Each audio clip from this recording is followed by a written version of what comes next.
Your ex tests you without even knowing it. And what I mean is that when they look back at what happened after the breakup, during the breakup, that's when they can see what happened and it can impact them. And it's as though you were taking a test and you didn't know it and your ex didn't know that they were testing you. The first way that your ex tests you without knowing it is that they are trying to see if you were the problem. And basically that's where, after a breakup, when you're heartbroken and you're begging and pleading, which you should not feel badly about because it's very human to do that when you're in pain. And obviously I say you shouldn't do that, but it doesn't make you a bad person. No matter how much your ex wants to say that you're controlling or toxic or that you want to get your way all the time. No, you're heartbroken and you love this person. This is not like choosing what toy you want to play with. This is a relationship. This is where you were in a committed romantic partnership with someone and they've just snatched the rug out from under your feet. They've abandoned you. They've walked away. And so, of course, you are going to have grief. You're going to beg and try to get the relationship back together because you don't want to be abandoned. You don't want to lose this relationship. You love this person, but they sometimes will treat you like you are just horribly controlling and narcissistic and toxic, like you're the problem here. And if you continue to do that, then they can tell themselves, see, he was the problem. She was the problem. Or if you finally just kind of lose it and you lash out in anger, then they will tell themselves, see, this is why I had to break up with this person because they do this. And so it's not fair, but the way that you act after a breakup is a test that your ex will look back on and you will hopefully pass.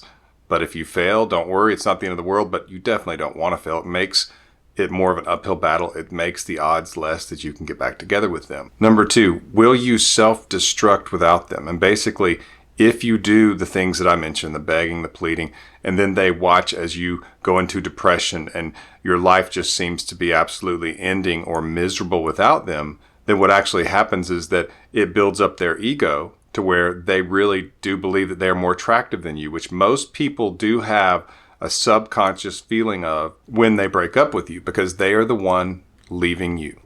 And people will say, no, that's not it. It's because of this or that. But if the person wanted to badly enough, if attraction was high enough, they would stay. And the way that that's proven is to think about long distance relationships. They have a very bad track record of ending. And part of that is because at first, when attraction is high, making that trip, all those details, the difficulty, the headache of traveling, that's no problem because attraction is so high. You're willing to do it. You're happy to do it. It's worth it. But then as limerence fades and the relationship will have to depend on more mature forms of love like commitment instead of just feelings and limerence and passion, that's when those little things, those sacrifices seem like they are too much and that the relationship is not worth it. And that's because attraction has fallen. And so the same is true of most issues you can think of. If attraction is high enough, then you'll tolerate them no problem.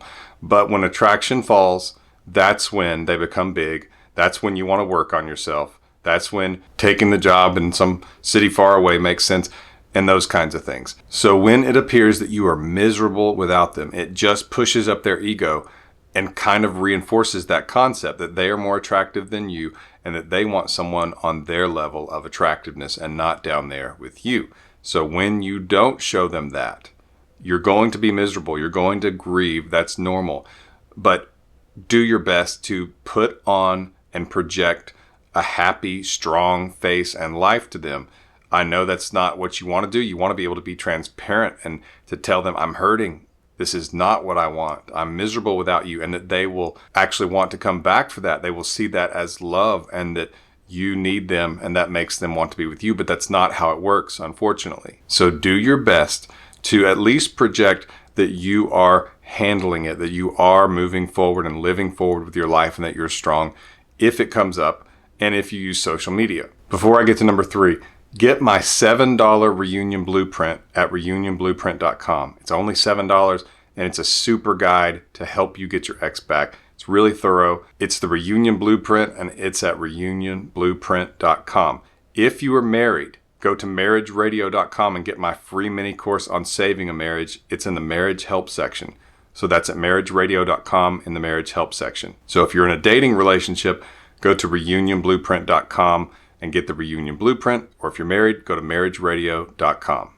Thank you for your support and listening to my commercial. Number 3, another way your ex tests you without knowing it is that they think that time will blur their guilt, because usually when they tell you something like, I just need to work on myself, as though if that wasn't there, you two would be together, and darn it, I have to work on myself.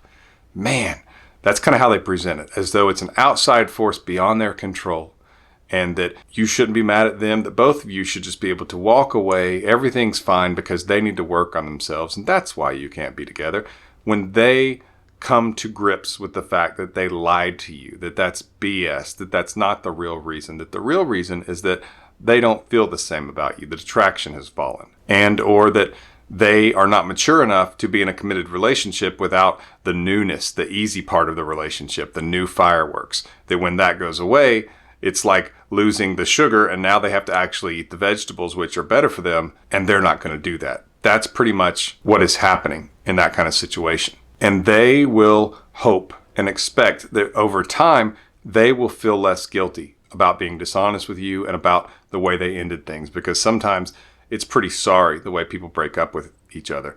I've heard the stories on coaching sessions, and you can book a coaching session with me at myexbackcoach.com, and you'll see my name, Coach Lee, and you can book a coaching session with me there. That's at myexbackcoach.com to book a coaching session with me. But I've heard of ghosting, and so many times where people just break up with the other person on text, or they give them some excuse that's not true, or they blame the other person for certain things that really are minor. And maybe you've heard of the 90-10 rule, that basically there are so many relationships where the person is getting 90% of what they want, which is very high, but that 10%, because they're not getting it, it seems so important. And so they leave that person, and sometimes for another person who has that 10%, and then they get with that person, and they realize they're missing 90%, and they're only getting that 10% that they didn't think they were getting from the other person. And we have become so spoiled by Hollywood and seeing how in all these fake films where people are just perfect for each other and they read each other's mind and all these things, that we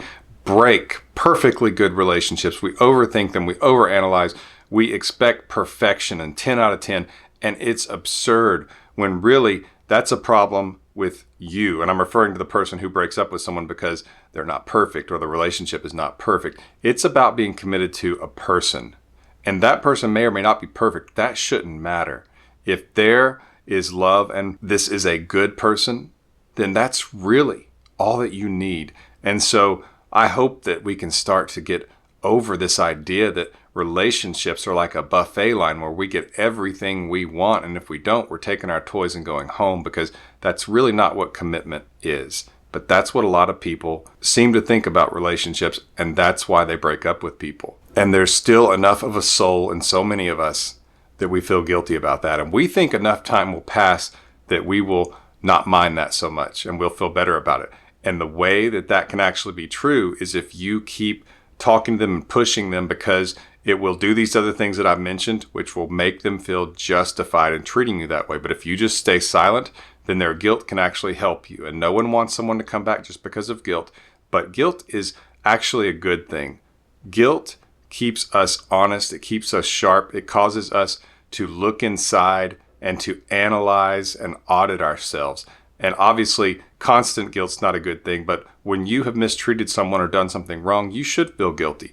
And that can cause them to rethink the situation. So stay silent and let their guilt work on them. Number 4, a way that your ex tests you without knowing it is that they hope you'll fix it, because it's difficult. It's risky because you might reject them, and because it's awkward. And sometimes they want you to do all the work, which is not fair. It's not fair when one person has to do all the initiating, all the pursuing. It really should be balanced. And if the person broke up with another person, they should have to do the work, and you should demand that they be the one who come back to you. It doesn't always work that way, but that's what you should hold out for. If they want to get out of it and they kind of want to see if you'll do that for them, that's their business. And the longer that it takes, the more likely that they start to think they have waited too long and maybe they messed it up with you, and that might push them across the line. So that might be one reason you're not hearing from them, is that they are hoping that you will make it easy for them and you'll be the one to stick your neck out, which doesn't make any sense because they walked away from the relationship. You didn't. So they're the ones who have to walk back into it, have to come back into it. They broke it. They have to fix it. And we can talk more about this on a coaching session that you can book at myexbadcoach.com and get the reunion blueprint. It's only $7. It's at reunionblueprint.com. And now, number 5, your ex wonders if you still see them the same. And this is interesting because they want to know if after breaking up with you, if they can just easily come back to you and you will take them back 100% without reservation. And you might feel that way, but that's why it's so important. And I tell people this on coaching sessions, that you need to be cautious and they need to know it. That it's not something where you just say, oh yeah, sure, we'll get back together. But that you need to tell them that you want to take this one day at a time and that you aren't sure. And you might even say, I don't know if I want to be with someone who just walks away from a relationship like that. They need to know that it will take time for you to look at them the same way again.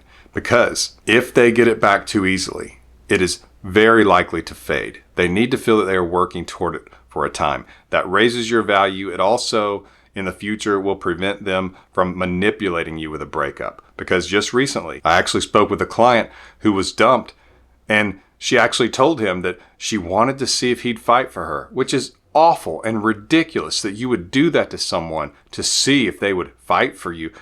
I wonder if the tables were turned, how she would appreciate that, because that's not how you treat someone. Breakups should not be used as a manipulation tactic. That is low. And so you don't even want them to think that that could work on you. And so if you are slow to take them back, I'm not saying that you tell them no, but you just tell them, well, I can take it one day at a time. That's about all I can do right now. I don't know if I want to be with somebody who can just walk away from a relationship like that. They might get mad. Because some people are spoiled and they think that even after they dumped you, that you should just take them back. That doesn't mean you did the wrong thing and you should stand your ground. Give them some time to think about this. Usually they're going to come back to you if you don't try to pander to them. Just let them say it. Let them be mad. It doesn't mean that you said anything wrong. If you like this video, please click the thumbs up. And if you want to see more like it, please subscribe to this channel. I'm on Instagram at RealCoachLee. This has been Coach Lee. And as always, thank you for watching.